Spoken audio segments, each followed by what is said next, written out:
You are listening to the IFH Podcast Network. For more amazing filmmaking and screenwriting podcasts, just go to ifhpodcastnetwork.com. Welcome to the Bulletproof Screenwriting Podcast, episode number 158. You'll never have to change anything you got up in the middle of the night to write. Samuel Bello. Broadcasting from a dark, windowless room in Hollywood when we really should be working on that next draft. It's the Bulletproof Screenwriting Podcast. Showing you the craft and business of screenwriting while teaching you how to make your screenplay bulletproof. And here's your host, Alex Ferrari. Welcome to another episode of the Bulletproof Screenwriting Podcast. I am your humble host, Alex Ferrari. Now, today's show is sponsored by Bulletproof Script Coverage. Now, unlike other script coverage services, Bulletproof Script Coverage actually focuses on the kind of project you are and the goals of the project you are. So we actually break it down by three categories: micro budget, indie film market, and studio film. There's no reason to get coverage from a reader that's used to reading tentpole movies when your movie's going to be done for $100,000. And we wanted to focus on that at Bulletproof Script Coverage. Our readers have worked with Marvel Studios, CAA, WME, NBC, HBO, Disney, Scott Free, Warner Brothers, The Blacklist, and many, many more. So if you need your screenplay or TV script covered by professional readers, head on over to covermyscreenplay.com. And today's show is also sponsored by the Heart Chart Screenwriting Masterclass taught by legendary screenwriter James V. Hart, the writer of Bram Stoker's Dracula, Hook, and Contact, to name a few. His unique story mapping system will teach you how to get your script ready for production and the marketplace. To gain instant access, head over to bulletproofscreenwriting.tv/heart chart. That's HART chart. Now, guys, today on the show, we have a special Spidey edition of the Bulletproof Screenwriting Podcast.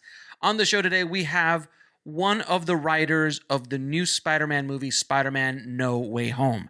Now, I saw the film, and I personally think it's the best Spider-Man movie of the Tom Holland era, without question.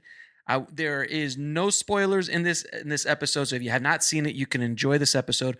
We talk about the craft, the process of how Erik works with his partner, Chris, who was supposed to make it, but there was technical difficulties, so he couldn't come in. So we had a wonderful conversation with Erik. And Erik didn't only just write Spider-Man No Way Home, he also wrote Spider-Man Far From Home, Spider-Man Homecoming, Ant-Man and the Wasp, Jumanji, Welcome to the Jungle, and of course, the Lego Batman movie. He was also a writer on Community and many, many other things. So without any further ado, please enjoy my conversation with Erik Sommers. I'd like to welcome to the show Erik Sommers. How you doing, Erik? I'm fine. Thanks for having me. Thank you so much for coming on the show, man. I've been watching your films for quite some time, the stuff you've been writing. I'm a huge Community fan as well. So I definitely want to get into the weeds a little bit about how that basically, I'm going to go down the rabbit hole in your career, you and Chris's career. Now, Chris McKenna, your partner, is supposed to be coming in. We're having some technical issues. We're going to start because I use Skype because I'm back in 1997. And again, MySpace is going to be huge when we post it there. So if Chris gets to back on, we'll bring him in. If not, we'll finish it off with you, sir. But first and foremost, man, how did you get started in the business? I was in college. I was on my way to law school probably, and just had one of those things where, college can be great because it helps you sort of get away from your folks and where you grew up and all this stuff, and just realize, like, wait, do I really want to do those things, or did I just think I want to do those things? And I just senior year realized I don't want to go to law school. And I took my college had one film class. It was just an appreciation class. We watched The Bicycle Thief and Citizen Kane. And I had always loved movies and TV. I had always thought about writing, and I took that class, and it was, I think, my last semester. And I just decided that's what I'm going to do. And so I gave my mother the phone call every mother wants to get. Mom, I decided not to go to law school. I think I want to go to Hollywood and try to make movies. As a writer. The the most respected in the feature business, the writer. So I messed around for a few years before I finally got out here, but I literally, it was a cliche. I had a beat up car and I had all my stuff in it and I drove out here. Really? Not knowing a soul. Not knowing a soul. Luckily, my father lived in Orange County at the time, so I stayed with him for a little while until I could get a place up here. But that was it. I had to get a job, and I didn't know how to type. I didn't know about screenplay format. So I started taking night classes at UCLA, Screenwriting 101, and eventually I got a job as an assistant on a TV show, and then that really changed everything because I was around the process and around writers, and so I was working as assistant and writing on my own and, eventually trying to get jokes into the show and become a writer's assistant and sit in the room with the writers and all these things. And within a couple of years, I just a lot of hard work and hustling, but I managed to get my first job writing on a TV show. And so I did that for 15 years about. Which show was that? Which was that first show? Gosh, my first show was called 3 South, and it was on MTV, created by the wonderful Mark Henteman. Mm-hmm. And it was on about the same time that Clone High was on, which was created by our friends Phil and Chris. Yeah. And Miller. Yeah. Very cool. That was a long time ago. Now, when you got that job in the writer's room and you started becoming a writer's assistant, what was some of those lessons? What was like the biggest lesson you learned from the other writers that you might have not learned at school? Like, the street level stuff. Good question. That's a good question. I mean, first of all, I learned everything in there. I mean, I took a few classes, extension classes, and they were great. No knock against them. But just being in a writer's room with a group of funny, talented people and watching them just break story after story after story, just watching them do it. I mean, I think I was on a network show, and it was like 22 episodes. I mean, there's a lot of stories to break, and just seeing it done over and over again at a high pace. I learned everything being a writer's assistant, and then, some of the writers were very, very good to me and took me under their wing and showed me, I think one of the most valuable lessons, one of the writers showed me, like, this is my first draft. If you'll notice, it's not good. And he said, I just had to get it out, and then I'll go through it again. I'll rewrite it and rewrite it. It's okay to just churn out something that's not the finished product. Don't get stuck just obsessing over it. Just like, if you need to get it out, just get it out. You can go back through it. And I mean, I think I thought it was supposed to be, ready for prime time the minute it was on the page. And I realized, oh, okay. And I think that really had a big effect on me. That just knowing that you just write it out and you can rewrite it, go over it and over it and over it, and don't be afraid to just get it out. Yeah, that's a great piece of advice, because so many writers, think that first draft has to be perfect, and they'll go back and rewrite the scene again and rewrite the scene again and rewrite the scene again. Don't do that. Don't go back. Just churn it out. And when you sit down the next morning, don't go back over what you wrote yesterday. Just keep going. And then when you get through it, you can go through it all again.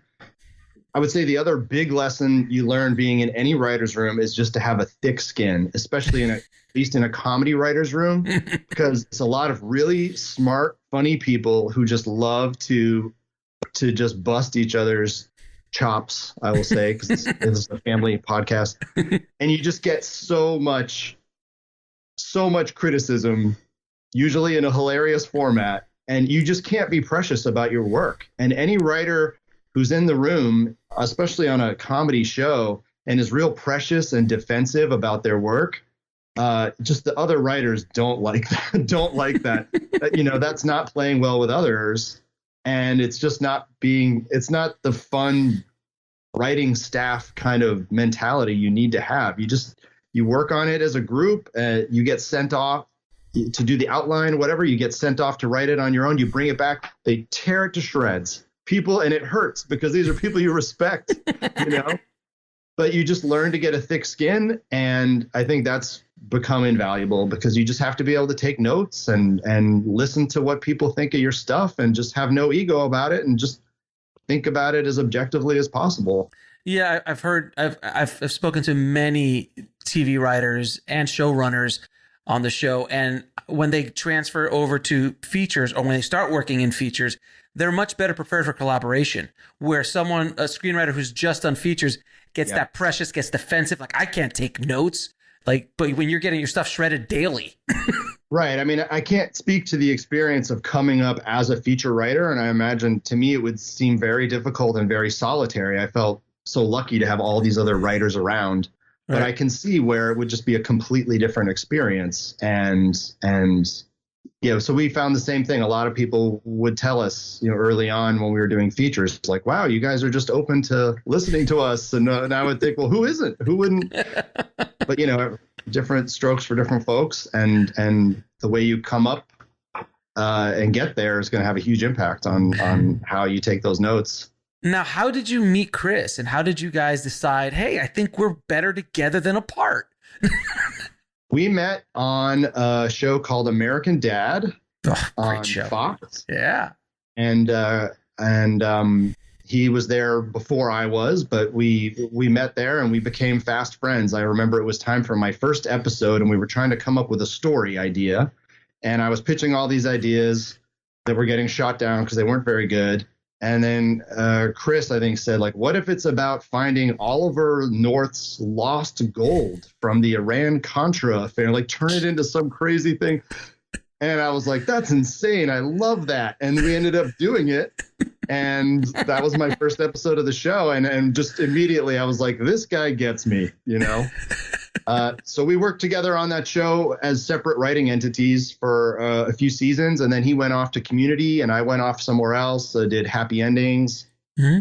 And I think Marry Me was before that. And anyway, then we reconnected. We always stayed friends, but then we reconnected for Jumanji. Now, but did you guys work together on Community? Oh, sorry. Yeah, I skipped Community. Yes. Yeah. Yes, he and Dan hired me for season 5, which was Dan's first season back. He had been gone for one season and then he came back. But then I was there for season 5 and that was great and a lot of fun. And then I moved on to something else. And then they did the 6th season with Yahoo. And how did you, and what was like, I mean, Dan Harmon is one of the legendary showrunners at this point in the game. What are some things that you took away from that experience? Like, what lessons did you learn working with him in that writer's room?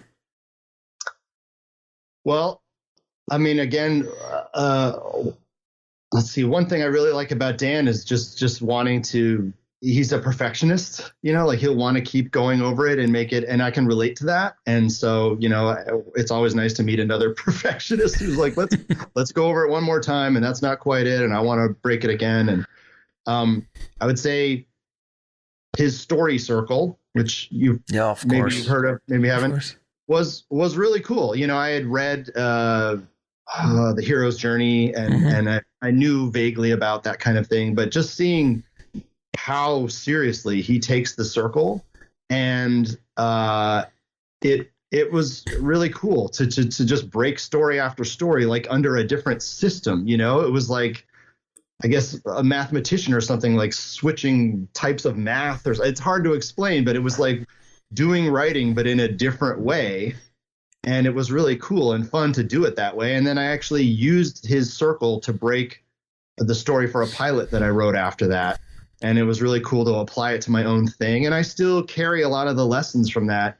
I think one of the best things about his story circle is that it really teaches you to pay attention to Act 2 and to keep things changing in Act 2 and to make sure that characters' attitudes change and things like that. And let's face it, that's where a lot of movies really just fall apart, because they just slow down and there's not enough going on. There's not enough change. And so I think Dan Harmon really taught me how to think about an Act 2, which has helped me in everything I've done since then.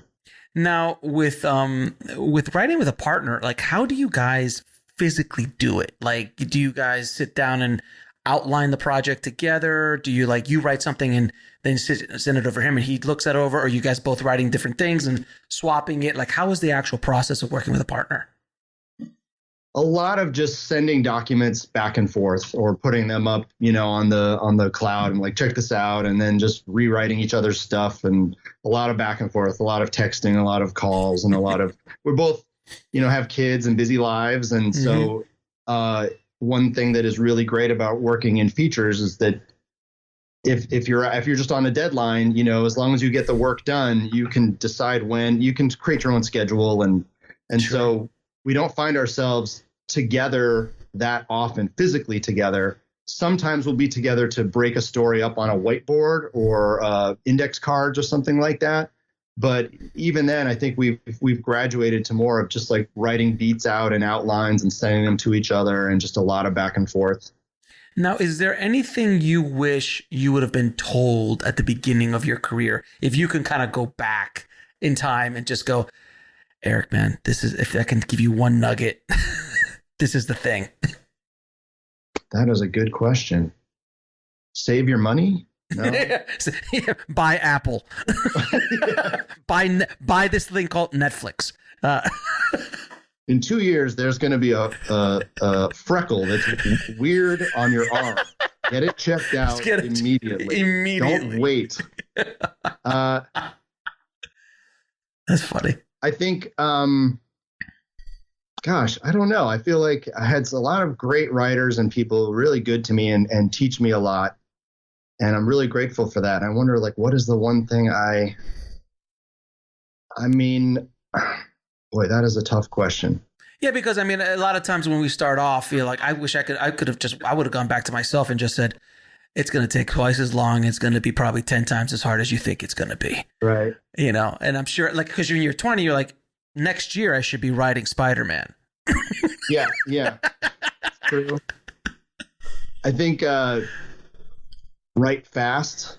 Don't dwell. I think I was telling you about the guy showing me his first draft, and I think even then it took me a long time to just get to a place of like, well, just write it out. Like, don't sit there and think about it forever. And if you have something that's not working, don't just obsess and stay working on it. Be willing to give something up and step away and just go work on something else, or try something else, do something else. Maybe in a month or working on a different script will give you some inspiration, and then you'll come back to this thing and you'll realize, you know what, this was my problem. And I think early on I had a few things that I just thought like, oh, this is so good. This is my opus. They will recognize my genius. And I just have to keep rewriting it over and over. And in the end of the day, I should have just like, okay, you did that. You're done. Right. Put it in the drawer and do another one. You're going to learn more by writing another one than by just keeping working on this one over and over and over and over. Right, exactly. Because you could only sand that wood so many times. You sometimes got to build out a new house. There's something to be said for rewriting, and I'm a big fan of that. But at some point, you just have to recognize and put it in the drawer and start working on the next thing. And you're going to learn more by doing that. Now, it's so many writers that I've talked to. I always am fascinated with the creative process of writing, of like how you tap into that flow, that creativity that we all the muse. How do you get the muse to show up for you in your process? Do you just show up every day at a certain time and just do the work, or do you wait to be tickled fancy? Like, I always love asking writers what their process is. Sure. And I think, again, it has to do with the way that I came up. I came up through TV, and in TV, you go to the office every day, and at 10 o'clock, you start writing. And it doesn't matter if you're happy or sad or tired or what's going on. You're expected to be there, and you need to perform. Right. And so there was no like muse. Look, we all have good days and bad days. We all have days like that in any job. But ultimately it was really just that training that just taught me to look at it as a job and work. And like, you just have to do it. It doesn't matter what's going on in your life. You're being paid. There's a deadline.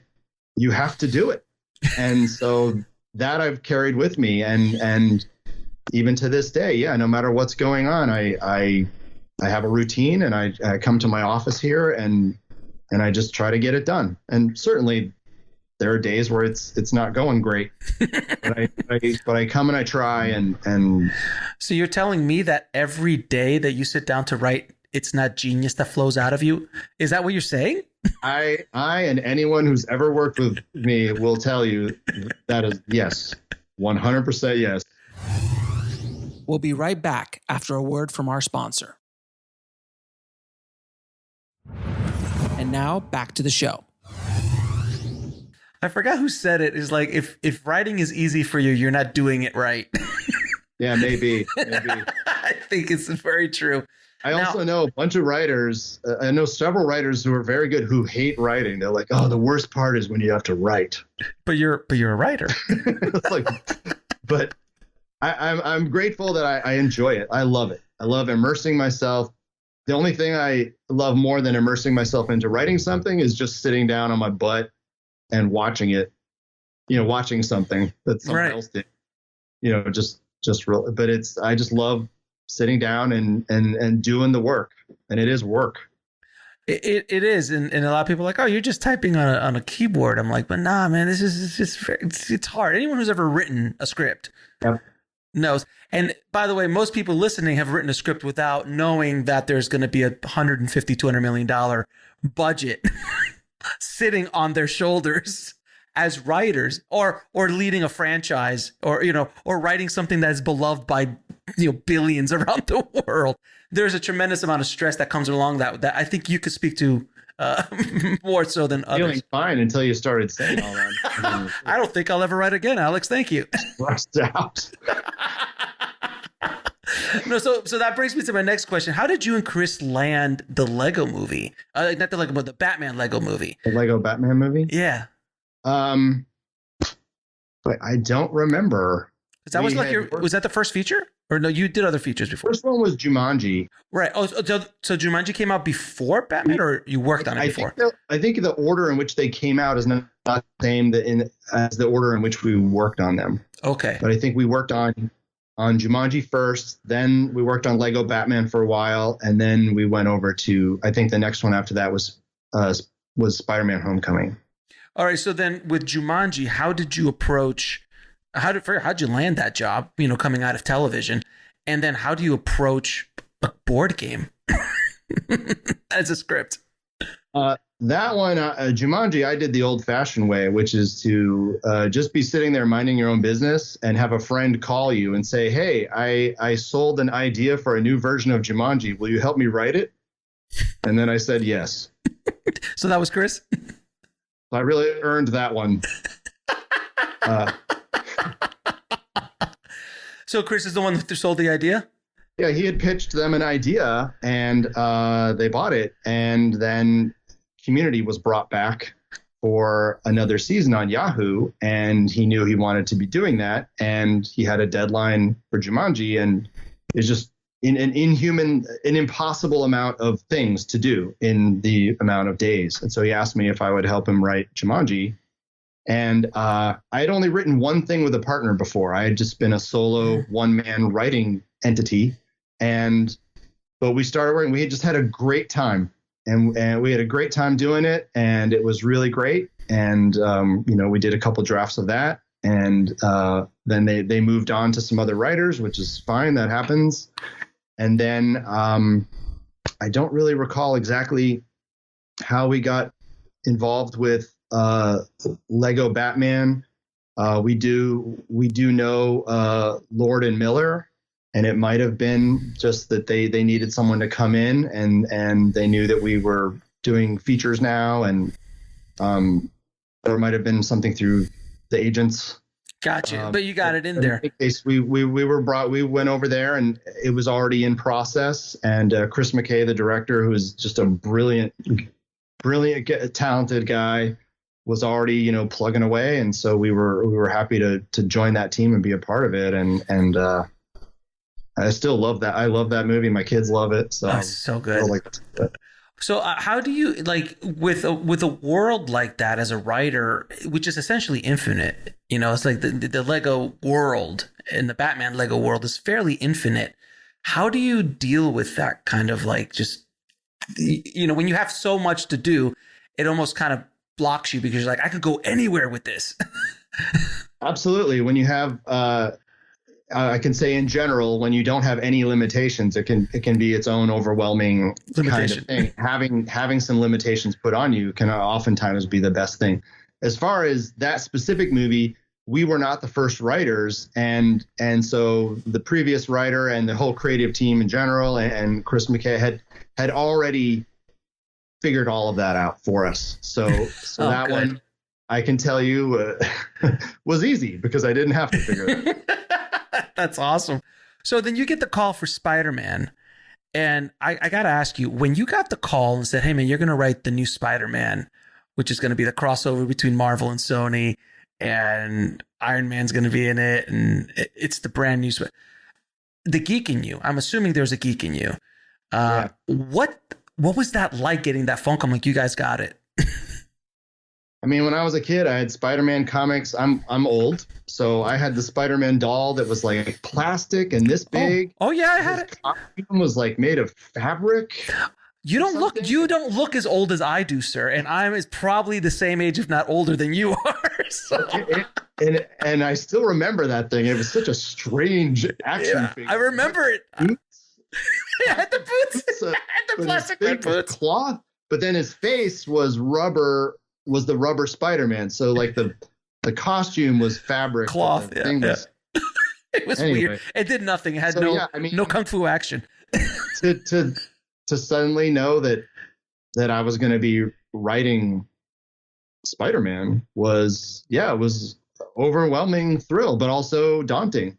Just when I had gotten comfortable as a TV writer, and moved over to features, and then I had a little feature work under my belt and was starting to feel more comfortable. And then boom, this thing comes along, and you're going to be working with Marvel, and you're going to be working with Amy Pascal, and this venerable hero that is so beloved, and so it was intimidating, but equal parts intimidating and exciting.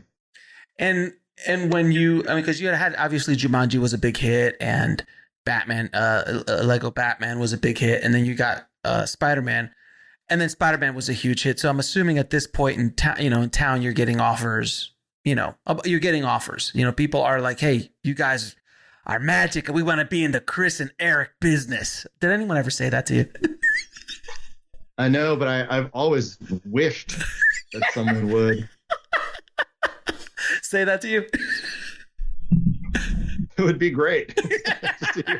to hear someone unironically say that would be pretty amazing. That would be pretty because you only see that in the movies. You're like, I want to be. Absolutely.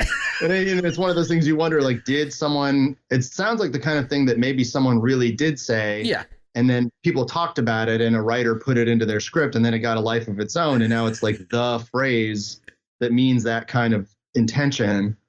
So who was the first one who really said it? Oh God, I would love, because someone said, and he probably was smoking a cigar at the time. In my mind, like, I want to be in the Chris and Erik business. Yeah, exactly. I could see that.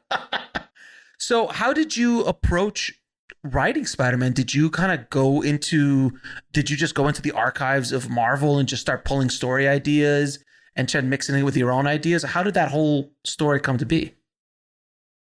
That one, again, we were not the first writers on that project. So there had been two pairs of writers working on it. Okay. Two teams had worked on it before. So it was actually pretty late in the game, and right up in late pre-production. They were not that many weeks out from shooting that we came on board. So we didn't have any of the challenges of, taking all of this source material and honing in on one story or trying to figure out what story we were going to try to tell or anything like that. I mean, it was all there. We were basically doing a rewrite on an existing story.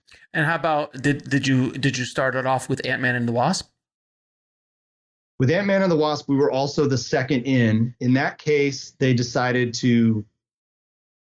some elements of the first script, but we changed. It was earlier on. And there was a decision to change, to make bigger changes, some more sweeping changes, just because of the time available and for various reasons. The guys who did the previous draft did a great job.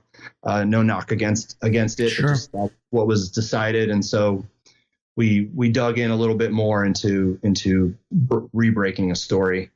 Now, how about No Way Home? Like, did you guys start it off with that? And I mean, that's such a I'm going to watch it tonight. I haven't seen it yet. I'm going to watch it tonight. The trailers make it seem insane. It seems so big, so many things going on.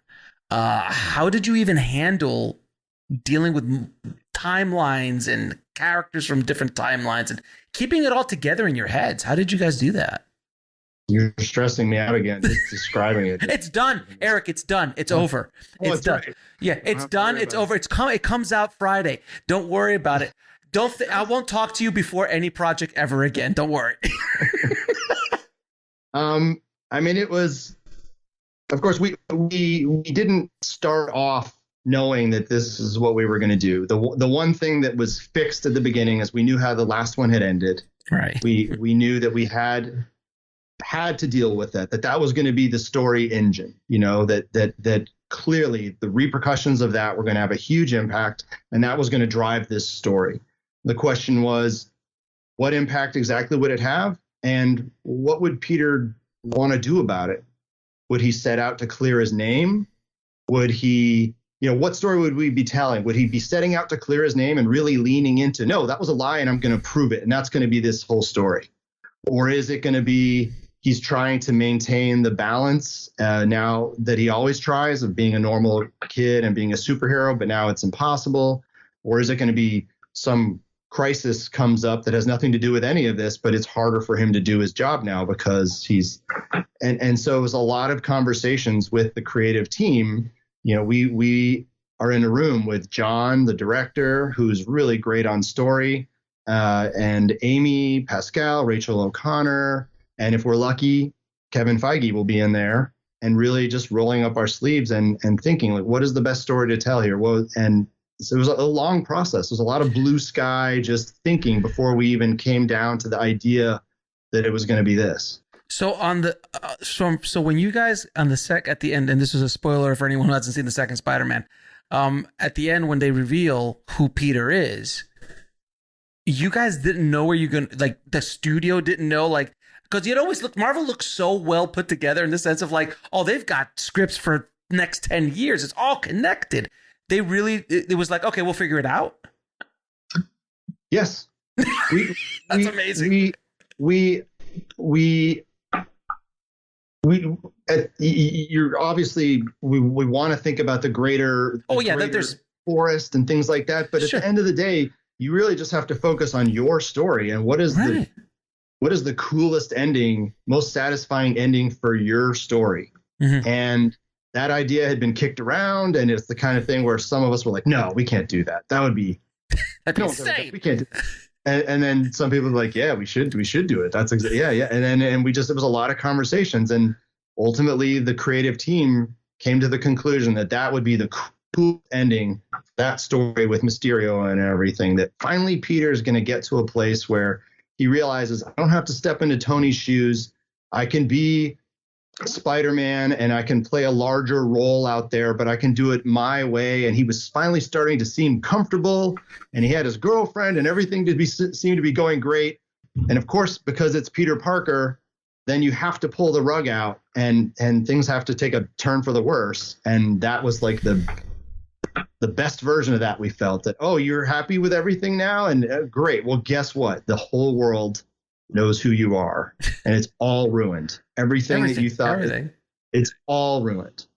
And so we did not know that what it would lead to. We knew that it would be a story engine for the next movie. But don't forget, at the time there was only a deal between Disney and Marvel for Far From Home. No deal existed for a next. So it's also one of those things where you have to write what you think is going to be the best version of your story, but also you can't hold things back thinking like, oh, we'll do that in a sequel or we'll do that in a this, because you don't know if that'll happen.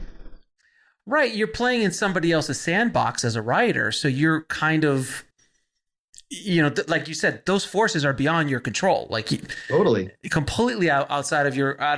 We didn't know if there would be another movie. We didn't know if we would be hired to write it. So, I mean, everyone, that ending is born of a group of people working hard to come up with the best way to end that story. That's it. That's remarkable. And that, which brings me to another lesson I always love to tell filmmakers and screenwriters. The best advice I've ever heard in the business is don't be a dick. And because, you know, there's a reason why you guys keep getting hired again to do, because it's not usual, you know, to write multiple tent poles. Generally speaking, I haven't seen a whole lot of that where the same team is writing or are on these same projects. And that's a testament to you and Chris that you're like, but these guys obviously are fun to work with. I hope so. I want to have fun when I'm working, and I want everyone who's in the room with me to have fun. And I think, again, and so does Chris. And I think, again, that comes from TV, because we came up in comedy writers' rooms, and it's just really fun to be in there. Yeah. You know, and you're working and you're being creative, but you're joking around, and it's just really fun. It was a fun job. And I'm so grateful that I got to have that job. And I think we try to bring some of that with us. And so I think it's that spirit, but also, again, just being willing to collaborate and take notes and not be defensive and not push back all the time for its own sake. And I think, you know, I can't say, and I can't say I'm by nature not someone who wants to toot their own horn or anything like that. It makes me wildly comfortable. So I'm sure I couldn't say why people keep hiring. I'm glad they. I'm glad and humbled by it. I mean, it gets back to lessons I was taught early on. I think one of the writers, when I was an assistant, he just said, yeah, like, work super hard, be nice, and friendly with everyone. And those were like the two. Work hard and be nice. Work hard and be nice. I mean, that probably is good advice for any job, but is there any screenwriters that you kind of looked up to in their style that, you know, when you were coming up? I can't say there was anyone. I think I just had lots of stuff I enjoyed watching, but I didn't read tons of scripts and think, oh, I love the technical way that guy writes or this or that. You know, I mean, I had shows and movies that I loved, and probably subconsciously I was like aping that kind of style or sure it's on me, but I can't say there was anyone where I was like, you know, in a technical way, the way this guy writes his action lines or his dialogue, I really like. I think a lot of it just comes down to half-hour comedy influence, probably. Just like keep things snappy, keep moving, jokes and fewer long speeches, keep them shorter. And it's probably a lot of stuff like that I don't even realize I'm doing. That's just, I was influenced by I learned to write, you know, in writers' rooms of half-hour comedies. Fair enough. And I'm going to ask you a few questions to ask all my guests. What advice would you give a screenwriter trying to break into the business today? Work hard. Be nice. Fair enough. That's a good answer. What is the? No, work hard. Be nice. Just get it out. Don't sit there and think about it forever. Just get out your first draft, and you can always write another one.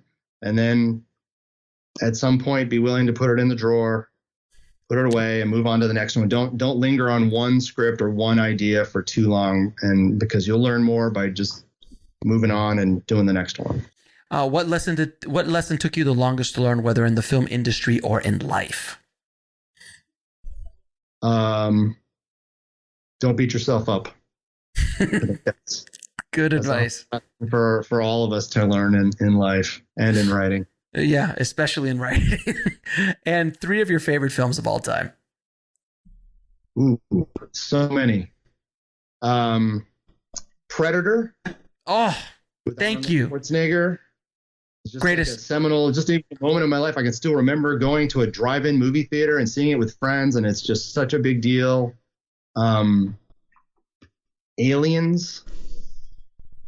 I still remember that night too, going with a friend and going to a movie theater, and you know, I just remember that experience and how special and amazing that was. And I would say The Karate Kid. We'll be right back after a word from our sponsor. And now back to the show. Wow, man, those are 3 great lists, man. That's it. So many. I don't know. I mean, that's what I can pull from the top of my head. Predator is arguably one of the best action films of all time. And so is Aliens. Oh, Aliens is a masterpiece. Good. So good. Absolute masterpiece. Erik, man, it was a pleasure talking to you, man. Thank you so much for being on the show. It was a pleasure talking to you. I hope I didn't ramble too much. No, you did. Both tendencies I have. No, you did fantastic. And I can't wait to see SpiderMan No Way Home. It looks amazing. Continued success, my friend. And I wish you continued success. And please keep writing these, man. These are so much fun. Well, thank you very much. It was a pleasure talking to you, and thanks for having me. And I hope you enjoy the movie. I want to thank Erik so much for coming on the show and dropping his knowledge bombs on the tribe today. Thank you so much, Erik. If you have not seen SpiderMan, please head out and go check it out in the theater if you feel safe enough to do so.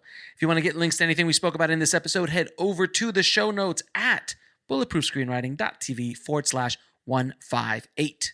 Thank you so much for listening, guys. As always, keep on writing, no matter what. I'll talk to you soon. Thanks for listening to the Bulletproof Screenwriting Podcast at bulletproofscreenwriting.tv.